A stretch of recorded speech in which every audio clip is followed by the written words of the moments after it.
Welcome everybody, and thank you for coming to the seminar today. We're excited about this one. As we said, we're going to do a community tour. We're going to start doing those on a fairly regular basis, and we think that that's a great opportunity for you guys, for everybody to get out and see what the communities are like and not feel like somebody's going to pressure you into moving there. They'll do a presentation and then have a tour of the community.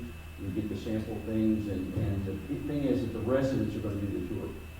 So you'll get to talk to actual residents and get the honest business scoop on what they like and don't like. I want to start today in light of the storms and what happened last week with a tale of a storm victim. And this woman was a fiercely independent woman, born in 1925. World War II came along. She went off to college educated. That was, for somebody, a female born in 1925, that wasn't real common. She got out of college and she went off and taught school on her own in a place called Brazil, Indiana, a small town. That wasn't real common either. Later met a gentleman and married and stayed home with children. She had 6 sons, lost 2 in childbirth, some trauma in her life. At age 35, she was divorced with 4 children. You gotta be pretty fiercely independent to do that, right? This was a woman that could do it. She could do it on her own, no question. Later, she went back to work when she was divorced. She moved back to her hometown. She learned to speak Spanish so she could teach Spanish. She did not speak Spanish. Her sister died when she was 42, and their 4 children moved into the house. At this point, she had remarried to a gentleman who was a widower and who had 3 children. So if you do that math, she had 4, he had 3. Then she inherited 4 more. 11 children in the house. Kind of chaos, and she still was teaching and dealing with things. Because she had nothing else to do, she started a swimming team. It kept 7 kids really, really busy. And it was a small community team, went on to be very, very successful, and then later on convinced the school system in this small farm town that they needed a swimming pool. And she became a girls swimming coach in the 1970s when girls sports were unheard of. And it was quite an amazing thing. Later in life, she helped rebuild a community swimming pool, which they decided to name after her. And in 2001, she became a widow. Now, you do the math there, I think she's 76 at that point. Did I do that right? And so at 76, she's a widow. She's in a house that housed, at one point, 11 children, 13 people. You can imagine it's a pretty good-sized house. And stayed there, was never going to leave there until a storm came along. Big storm hit, scared the bejeebers out of her, and she wanted out of the house. And she had no plan, had nowhere to go, and her name was Mom.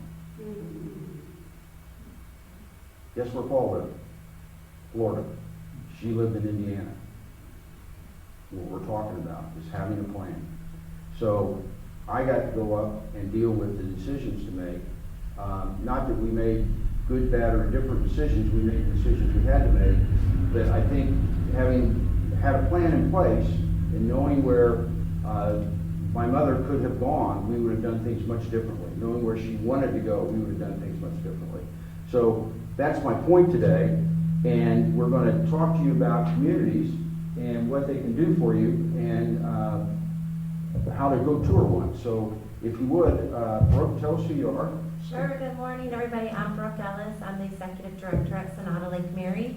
As Danielle mentioned before, we're currently under construction. We'll be welcoming residents in January, and this is our 12th community providing homes and care for seniors. And Pam? Hi, I'm Pam, Director of Sales at Westminster Towers of Orlando. So if you want to make a beeline to come visit me downtown after you go to Winter Park, you're more than welcome. I am the Director of Sales. I've worked in the industry for 22 years. I started when I was 12. And you're fairly new to Orlando. I am new to Orlando. I had a short stint here as Director of Sales at another community, and I went back to my community in Dallas for a while, and some of my prospects have said I got sand in my shoes because I wanted to come back to Florida, and so I landed at Westminster Towers of Orlando, But I've worked in, like I said, in the industry for 22 years, with all over the country. Let's see, I'm from Wisconsin, and my first community was there, Overland Park, Kansas, Palo Alto, California, Dallas, Houston. So, I've been around. many of you may have things maybe to talk with. Where are you from originally? Hutchinson, Kansas. No, I was born in Kansas, moved to South Florida and grew up in South Florida. And then graduated UCF, go Knights, and stayed right here in Orlando. And I've been doing this since 1997. So both people very tenured in the industry and what they do, and obviously love it. We see this in them as we work with them. I don't think any of us live in our home by default. We moved there because we wanted to be there. We love living there. We may not love everything. So why would someone leave their current home to move to a community, Brooke? Really, it's when, for us, what we see a lot of times with our residents is the maintenance of the house has become too much. Needing new roofs, but it's not covered by insurance anymore. Just the upkeep of having this 3,000 square foot house or larger, a little bit smaller, and you're really kind of living in 2 to 3 rooms. We see that's a big thing. Depression, not having socialization, starting to have some health concerns that might start warrant, hey, I might need to look and have a plan in case I do need care down the line, and really looking to make that decision before it's a crisis situation. Okay, and anything different, Pam? No, we do have a cliche that we use in the industry. We say, as you age, the house is not your friend. And I'm sure a lot of you have experienced that, or you know people who have. Things happen. I was just speaking with a lady. She said her air conditioning went out, and it was $2,000. And she said, I took that money out to pay for it, but I'm not putting it back because I'm not working anymore. So I'm spending my nest egg down to maintain my shelter, and that's it. And in light of the happenings last week, did you lose power downtown at Lucerne? No, Westminster Lucerne? we never lose power. You're on a grid that's 100% underground. You guys weren't built yet. You're in building. Did you lose power out where you guys are? We did not, Okay. no. I know that the communities that did lose power, they still had power in their common areas. Their kitchens were still up and running. All of their staff was still there. So they were still functioning. People were still getting hot meals. They might not have air conditioning in their apartment, but they could go down to the lobby where they did have air conditioning. So I think that in light of last week, that's some good points. So, Pam, what would be some red flags that would cause somebody to, or a family member to say, staying at home is no longer a good idea? Well, again, as I stated, when things start going wrong with the home, especially as Brooke has already said, home maintenance is huge. And at some point, it's no longer fun. Another red flag would be if you are no longer able to maintain in your home. Some people stop driving, so transportation becomes an issue.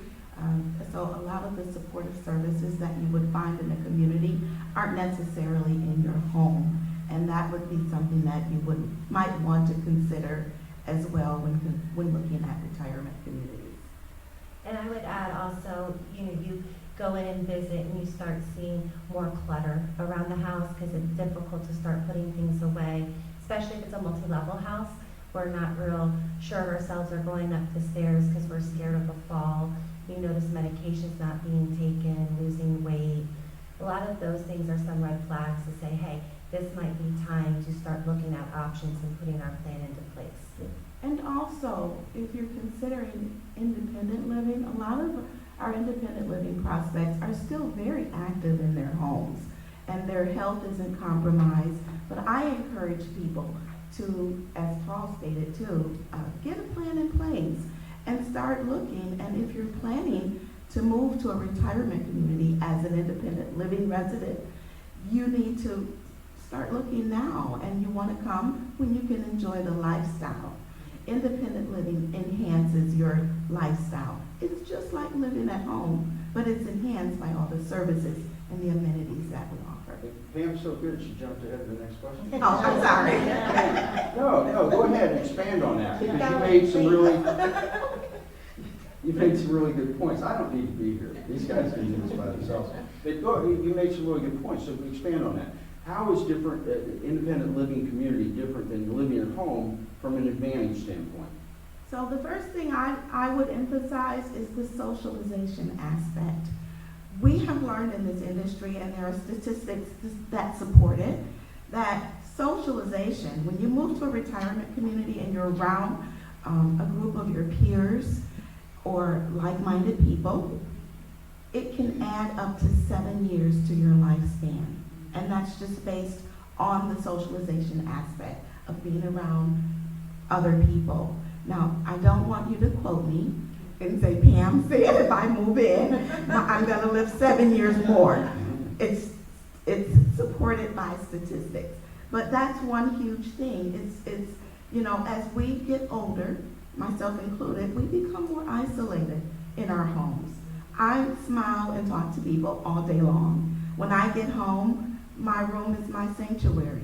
I want to go in my room and just sit there, you know, and it's so easy to just stop being social when you're at home alone and you don't have other activities to keep you engaged.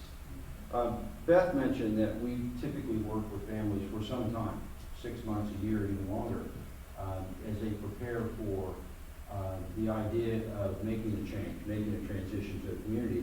And what's interesting is we'll call them and say, we'd like to get together, this is why they're still in their home, and the answer almost always is, got nothing else to do, when do you want to come?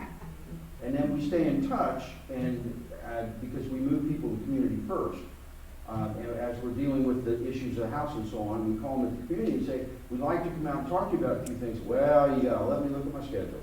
I don't know when I can meet with you because you don't understand. I've got bridge in the morning, I've got this in the afternoon, I'm meeting my buddies for coffee, and they become exceedingly busy. One lady said, I don't like it here. And I go, what do you mean? She goes, I don't get a nap anymore. And I said, well, you don't have to go to the activities. I know that, but I don't want to miss anything. So I think your point is socialization just becomes incredible. So what about assisted living communities? How are they different from independent? And what would cause somebody to need to be in assisted living versus an independent? Right. So assisted living, today is evolved a lot.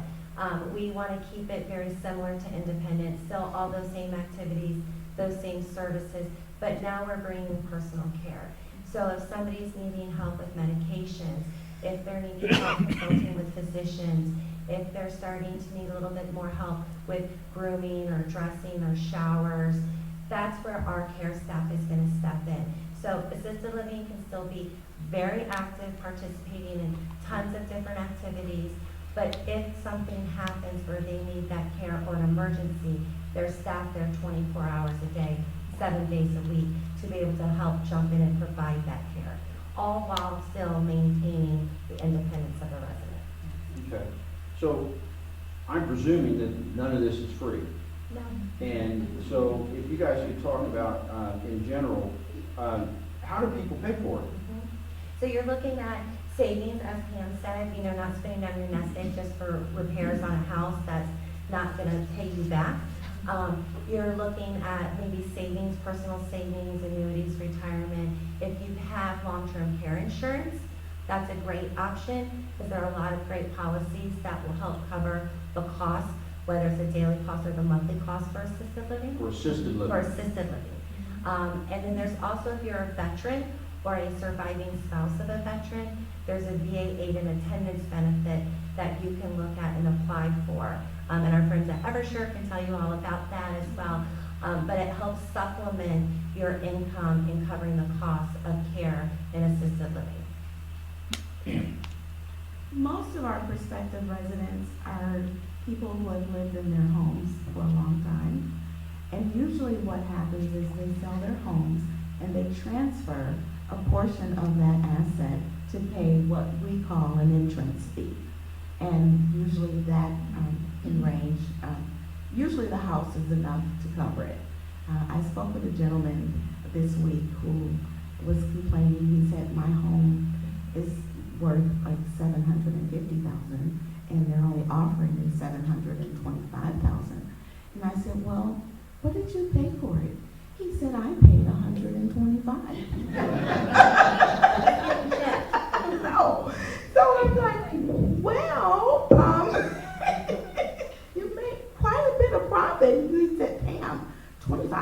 $100,000 is $25,000. So, you know, but typically the home, if you're looking at moving to independent living or even to assisted living, if you're able to sell your home, that asset will help fund your long-term care. We actually, in the Downsizers Club, do a little exercise on equity versus price. And it is interesting when you look at it the way he did about versus what it might have sold for. Well, there's no might have. It's what it will sell for. But make a very good point that in assisted living, there are other means to come in. And then in independent living, and in both cases, the sale of the property will fund it. And people, we have lived in a very wonderful time in the history of this country to see huge equity increases in properties. So that is to your advantage. It's your money. As I like to say, it is not your kids' money, it is your money. So use it to your advantage. And I think that works really well. Pam was alluding to, she worked for a community that's a larger entrance fee. They're called continuing care communities, life care communities. We're not getting into all that detail today. We've already done a seminar on that. But if you want more information, certainly talk to her afterwards. We are going to touch briefly on it, though, about the difference between just a straight rental and a life care. We're going to do this very much on a summary basis because that stuff is evolving as we're standing here. So, Pam? Okay, so at an entrance fee community, typically there is a large deposit, a one-time initial deposit or entrance fee that you pay. And then in addition to that, you pay a monthly service fee that covers several services and amenities. The entrance fee usually gives you some form of discount as you move through the continuum of care. Now, there are lots of high-level rental communities or high-end rental communities that offer the same services and amenities as an entrance fee community. It's all about finding what's the best fit for you. You know, if you have long-term care insurance, it may be a better option for you to just rent. But as Brooke will tell you, they're building a brand new, beautiful community in Lake Mary, and that level of luxury is comparable to what you might get in an entrance fee community. So I encourage people to do your homework, do your research, and always look for what is the best fit for you. If that long-term care discount is important to you because you don't have long-term care insurance, then maybe you might consider paying the initial entrance fee and moving to a community like that. But the options are here. We're all after you. So I encourage anyone who's considering a move to a retirement community, partner with Paul and Lynn, visit the communities, learn what the contracts are about, and at this point you can be proactive and you're not in a crisis mode. As Brooke mentioned, you can make your own decision and someone else doesn't have to do it So for you. we're touch on straight rental community. So, what Pam's saying, so with rental, we don't have a large upfront entrance fee. That could be hundreds of thousands of dollars. It's a one-time, typically $3,000 fee. That is non-refundable. And then our lease, you sign the lease for a year. However, it's basically a month-to-month contract. So if life changes, family moves, and you want to be closer or something, it's basically a 30-day notice, and then you're able to move out and release the apartment. Main difference is going to be, unlike a life care community, if you bought in and you're spending down those funds and you need the additional care, that upfront large fee serves kind of like an insurance policy that they're going to take care of you through life. Yes. So it's two different options, you know, both one a little bit more flexible, one that's giving a little bit maybe more security if you have the assets to do that. So as Pam said, really finding the community that best fits your lifestyle and your resources. I think one of the things that people stumble on when it gets into the money issues is, wow, that's a lot of money to live there, wherever there is. And I'm here, and I know what it costs to live here. We've got a price comparison sheet, right, Lynn? Yes.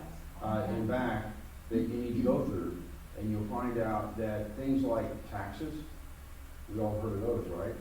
They go away. Your utility bill goes away. Your repairs, like when your air conditioner goes up, goes away. Everything goes away. You don't even have to change light bulb. Call maintenance, and they change the light bulb. So you're not buying all the things you normally buy to maintain a house. And all of a sudden, they become really pretty cost-effective places, especially when you consider the fact that this big asset that you have, that accumulated equity over all the years, called house, can use to fund that, and you still have plenty of money. Those kinds of questions are perfect things to meet with Sean and Dana. And they will they'll go through all your finances with you, and they'll future that, and what you can afford and cannot afford. The other thing about Sean and Dana, we have run into lately quite a problem with financial advisors who do not understand retirement beyond how much money you give them to manage. And when someone goes into them and says, I want to move to a retirement community, whether it be like Pam's, where there's an upfront fee, or Brooks, and they say, I'm going to move to a retirement community, it's going to cost me $3,800 a month. Well, that's ridiculous. You live in your house for free. Well, no, you don't live in your house for free. I remember something breaking in our house. Nothing had less than 3 zeros after it. Anything that broke had at least 3 zeros after it. And so those things all go away. And unfortunately, too many financial planners don't look beyond what it means to them and their bottom line. And the other thing is, they don't understand that to move into that community, you're going to sell your house. And when you sell your house, you move to the community, a bunch of that money is going to go to them to manage. So actually, most likely, they're going to get more money than they had today. That's enough of my soapbox. So when someone's considering moving to a different moving option, Brooke, what's the first step they take? Sure, I think you want to determine what types of services are you looking for, what type of care may you need down the future. Are you trying to stay in the area that you're familiar with in your current location? Are you trying to move closer to an adult child so if something happens, you can be close to them and they can easily help and respond and be an extended hand for you?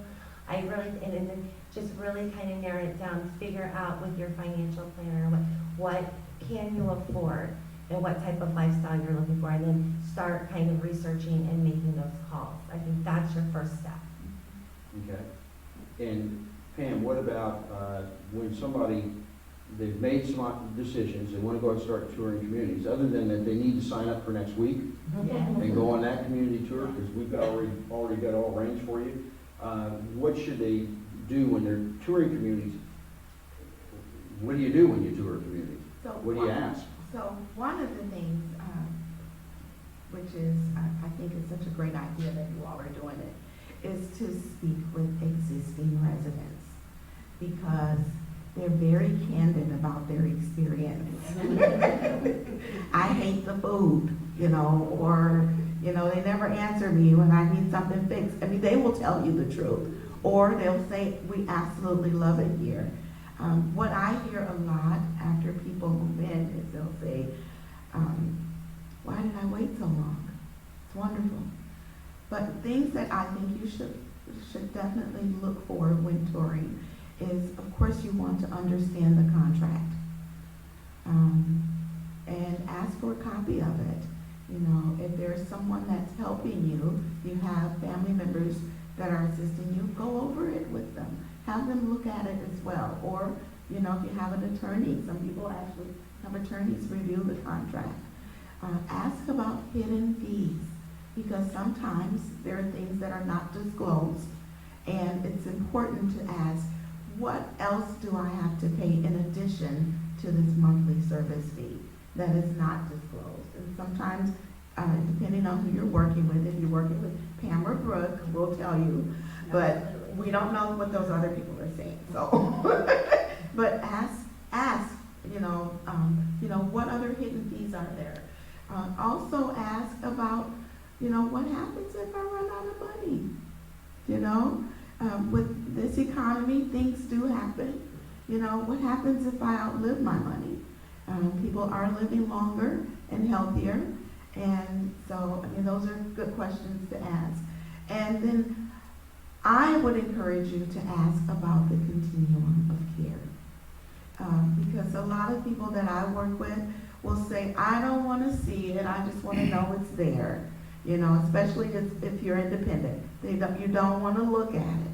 But I think that it's important that you at least ask about it, or if you have an adult child or someone who's assisting you, to investigate those higher levels of living.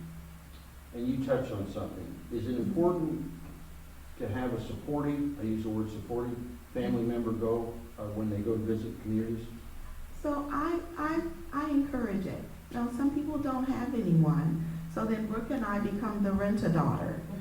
You know, but if you have a support system, yes, I believe that you should involve other people who are supporting you or supporting your decision to come with you. And in light of that, one of the things that we do, Lynn, Beth, and I, when we're working with families, if they're not already decided where they're going to go, we will go with you to communities. We are kind of in the back of the room. We're just there to be supportive. We might throw in a question, or did you think about kind of thing. It's not our community. We're there to support you, and we're there to support the community. As I like to say, when it comes to selecting communities, Lynn and I and Beth are Switzerland. We're neutral. And I say to them, go where it is best for you, whatever that means. That might be the amenities of the community, it might be the location of the community, it might be that it's an entrance fee, life care community, whatever it might be. So we offer that too. So back to being aware of our recent weather, Brooke, what should they ask about storm preparation? You ask them, we're all required to have a comprehensive emergency management plan, but ask, what does that involve? Do you have a generator? After a few years back, the devastation that we saw in South Florida, laws change, requirements change, so everybody better have a generator. But ask them, how long does that generator run? If you should evacuate the community, where are you evacuating to?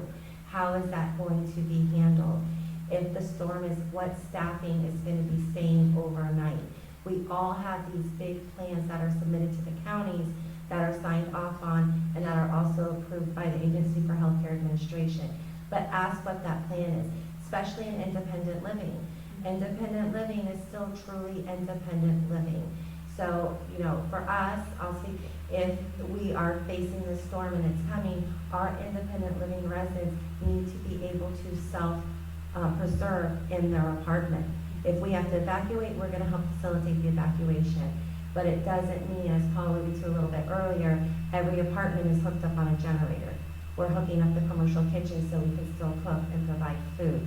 We're hooked up to areas of refuge where there are common areas that are still air conditioned, and you can come down and still have meals and enjoy, being around everybody. Staffing is in place for assisted living and memory care. So there's a lot of questions you need to ask. But I will say the one thing is, when these storms come, they're not fun, right? But when we hunker down in a community and you have tons of staff that are in place, it does become like a big party, I will tell you. You get to know everybody real well when you're all put together. But it's kind of that safety in numbers, right? You're not alone. I look at my mother-in-law who's in Polk County. She ain't gonna leave her house for the life of her. She's like, if I know the house goes, and we beg her to come, but she'll sit in the house for 3 days without power. And it's terrifying. So, it is that safety in numbers, having the resources, knowing that you still have access to food and water, and just knowing that you're safe. And Pam, did we miss anything there on the storm? No. Storm prep? Oh, I'm sorry, one thing, ask what the building's made out of, that's important. Is it a stick building, or is it masonry block? That's a big difference, It know, is. on whether you're gonna I evacuate don't or want not. to do a commercial for my community, but we have windows that will sustain a Category 4 hurricane. So,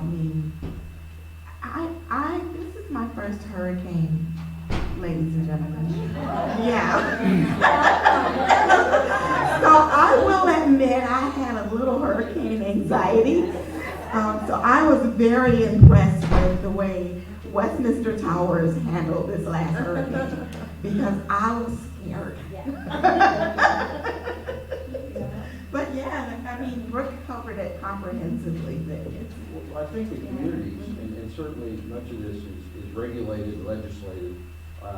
I know as I talk to you guys, you're doing certifications for the state all the time about your storm preps. You're doing drills all the time about it, and so it is critical.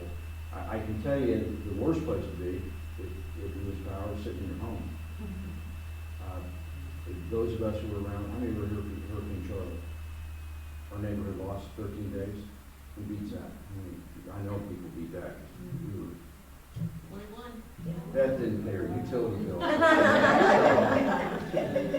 She just tells people it was a storm. Our next door neighbors were quite elderly, and she got heat illness and died. And she didn't die right away, but she ended up in the hospital and never recovered from it. And that's very tragic because she was by herself. She and her husband were by themselves. He was not in good shape. There's nothing he could do. We couldn't take enough water over there. We actually got them, during the first one, we got them to somebody's house.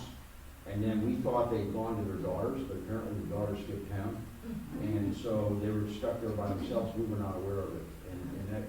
And those tragedies happen all the time. And I think that's really sad because in their case, they were very wealthy people. They could have lived anywhere they wanted. They could have had help. They could have installed a whole house generator, and they chose not to. So, talk about storms. Somebody chooses to move to a community. How long do you talk about people taking to settle in? Because it is a change. It's a big lifestyle change. They're living most likely smaller than where they lived before. It's all new people, so on. It's kind of like, the first day of school. What are you walking into? Are they going to like me? But everybody's different. I feel we have a lot of residents that are just social butterflies, so it's as if they've been there the entire time because they just want to get to know everybody and go around. And then it takes some others, a couple of weeks sometimes. It really kind of depends. Again, it's a big change. Getting used to now, especially if you're coming into an assisted living setting, having now somebody that's coming in and helping with personal care, right? We didn't have that. That was usually our parents when we were little, or now as an adult, to have to say, hey, here's somebody I don't know that's going to come in and help me and be very close to me and personal. You have to really be able to build that trust, and that can take some people a while. It's really the approach of the caregivers and the staff and the team, and over time, it helps. I typically say it's about 2 to 3 weeks, for somebody to really kind of feel acclimated, getting used to the routines, changing in schedules, knowing that, but really understanding that the community staff were all there to help and support. And I always tell our residents, we can't fix what we don't know. And this first 7 days is critical because we're really still getting to know our residents, they're getting to know us. So the more questions that they have, we want to know to be able to answer to make them feel comfortable. So it can be, and like I said, you get others that jump right in, and to Pam's point before, say, why didn't I do this sooner? I was dumb for waiting. So I throw this out to both of you, and it's not on that list, the questions, but how important is that, how the transition process from the home that they live in to the community that you guys manage, how important is that transition process that they do things in a certain order and don't just decide on Tuesday to move? Yeah, it's super important. Yeah, it's What you huge. say. I'll let you go, Pam, and then I'll. Yeah, it's huge because, first of all, when you've lived in a home for several decades, just the thought of moving is overwhelming. So I think I mentioned like all the places I worked and I had to move a few times, and I didn't really have empathy for my prospects until I had to do it. And I got to my first home in Kansas and I said, why did I give away my deep freezer? I needed that. But I think if you have help and you can really plan the move and pace yourself, otherwise it's so overwhelming. You have all these keepsakes and even boxes of things that you've never looked in for 20 years, but you think you need it. So I just think having some kind of help to help you make that transition before you do it is priceless. When I recommend move managers to people, because that's one of the number one objections is, where do I start? What do I do? You know, and it's overwhelming. But when I recommend move managers, the feedback that I get is they were a godsend because they help you plan the move from beginning to end. So that's one thing. And then depending on where you move, most communities have a welcome committee. And there are people there, existing residents, who will kind of hold your hand for a while to help you get acclimated. And that's a big point. That's huge too. And then also, I tell people, pace yourself. When you get in, you know, if you're not the social butterfly, or even if you are, take your time. You're retired. So, you know, most of you are retired. So take it one day at a time. Everything Pam said, ditto. But the welcoming committee, we call it our ambassador program. It's nice. If you're pacing yourself, you know, one of the suggestions I like is, as you're moving in, you know, don't worry about this. You're going to sell the house after you get settled in and moved in, right? That also kind of gives you peace of mind that if you absolutely feel like you made the wrong decision, you still have the house to go back to, you know, if you need to. Very rarely happens, but it's kind of that safety net. But as you're transitioning, you're moving in, maybe you just start moving stuff in slowly. Come and have a meal. Come start eating and introduce to residents and slowly acclimate, and then physically move in and spend your first night. That slow kind of transition a lot of times might help ease the anxiety of, oh my gosh, I'm up and moving and tomorrow's the day. So I'm not the devil's advocate, but the Brooks advocate, okay? So I encourage people, if you can, to move first before you sell the house, because you might want to go back and get that chair. You know, oh, I just remembered it would look really good right there. But it does sometimes, if you're able to do it financially, make a lot more sense to you moving first and getting acclimated and getting everything that you want out of the home, and then dealing with that afterwards. As Beth mentioned in her introduction, we're senior downside coaches. It's a very complex course that we took to do that, and it has us walk you through that process. The process of selecting, first of all, deciding, then selecting the community, and then preparing to move that community. And it's a very methodical approach that involves moving first. And we find when people were able to use that approach in its full, people get moved and they're very, very happy. As happy as one could be.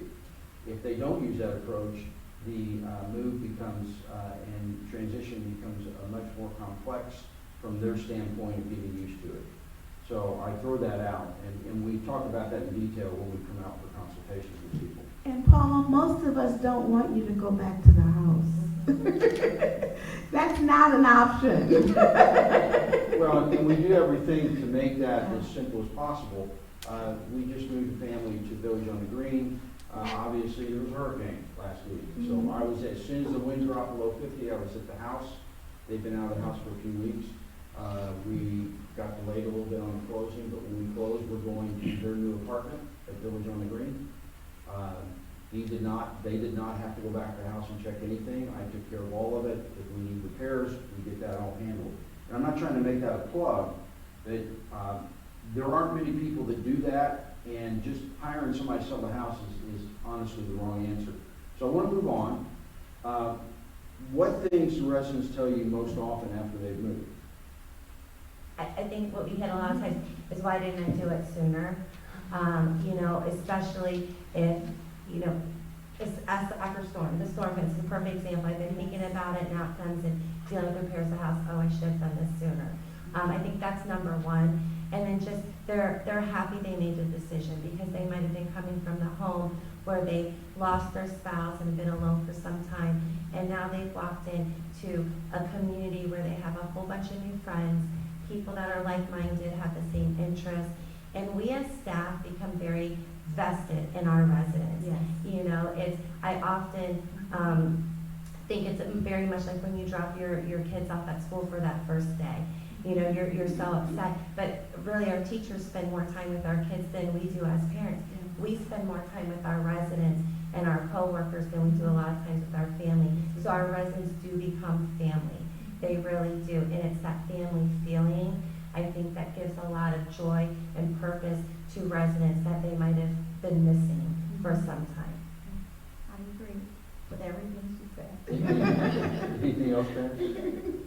No, I think the sense of community that communities like this offer is, again, it's priceless. Having that support network around you and the staff and other residents, I can't say enough about it. The highlight of working in a retirement community is the people. When I come to work, it's my residents, and I call them mine because they claim me too. But yeah, it's wonderful. It is so fulfilling to be around our residents and to see them happy and to see what we promise them being fulfilled each day. I think this is an industry that in order to be in it and do what these guys do, they have to love that job. And that's what we see. The people that work in the communities love that job. There's a community, and the gentleman who is the main marketing person, they call him the mayor. And you can't walk to the place with him. It takes half an hour.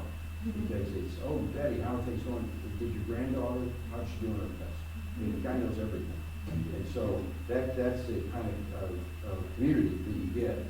We're going to go to questions, but before we do, we came up with a questionnaire. It's pretty extensive. And what I encourage you to do before you do a tour is go through and highlight 5, 10 things that are your most important questions, because you certainly can't go through all of them. And then with the Downsizers Club, we again encourage people to join, but we're doing our community tour next week. Great opportunity for everybody. And then we're doing another community tour in November at a different community. And you don't have to go on both of them, but that's going to be another really good one. And then we'll be expanding that next year and doing even more community tours now that we're beyond COVID and we're beyond the storms. And then in November, I think it is, Sean and Dana are going to come speak at Downsizers. The beauty of Downsizers is you have a chance to talk to people, ask questions. We let you go in all the detail you want because we've got plenty of time. We're not limited by the clock that we have when we're here. So I open it up to questions. Who has something? Let the mic runner hold the mic, and so she'll have you talk straight into it.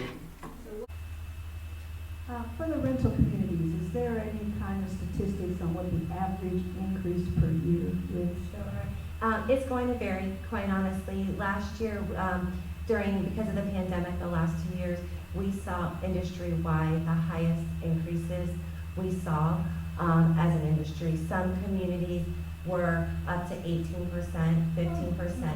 Typically, on average, you're looking at a 5 to 8%, and it depends. What was hard about the pandemic is you can't predict a pandemic, right? So we had to buy all the PPE. It was paying for extra staffing. We saw staffing exiting our industry because they were nervous about the pandemic or they were being pulled for COVID clinics. So it really applied pressure to our industry on staffing. And like even us at home, the expenses went up. Cost of food went up, cost of gas that delivers your food to the trucks to get there. So I think what we're seeing is this, now we're kind of post-pandemic, we're seeing it kind of stabilize back. But because expenses are still high, I would say you want to average probably a 5 to 7% to be safe. And when you meet with Sean and Dana, for example, they're going to factor all that into your future expenses. They got some pretty complex software that does all that. Who else? Kim. Are pets allowed in your communities? Yes, we love our fur babies. So, Yes. Questions about pets, and are there limits on the size of pets? Yeah, for certain communities, there will be. Typically, we try to put a limit of 25 pounds or more, because think about the type of community you're coming in, and if that dog is jumping, and God forbid jumps up, somebody knocks them over. But if they're a service dog, by all means, they are allowed in.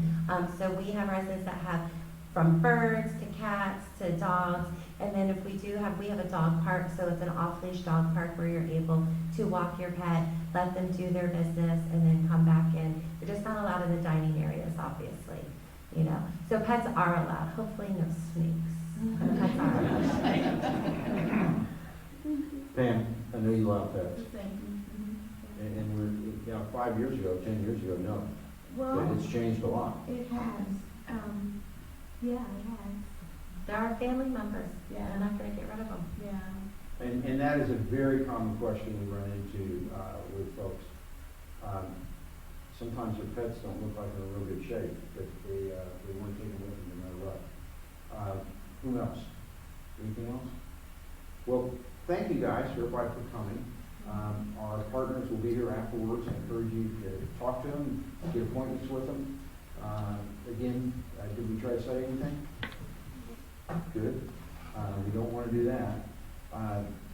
As we always say, you're our connection. Please bring somebody else. I'm sorry we didn't have as many folks today, but again, after the storm, I'm sure that had a lot to do with it. Beth alluded to that all of our seminars are videotaped, and they're all on our Resource Hub website at greattransitions.net, so please feel free to do those. I know many people share them. We're getting a lot of usage on those. Got a quote, which I always close with.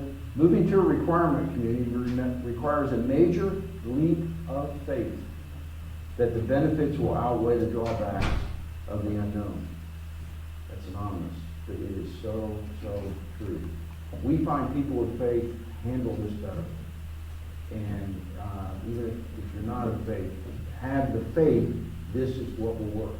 And with that positive attitude, which we talk about a lot in Downsizers Club, we see people kind of the wheels turning that maybe you guys should be thinking about doing something. Even if that's just cleaning up things at home so you can stay there as long as possible. Because that's always our goal, to stay in your home as long as possible. God bless. Have a great week, and we will see you next month.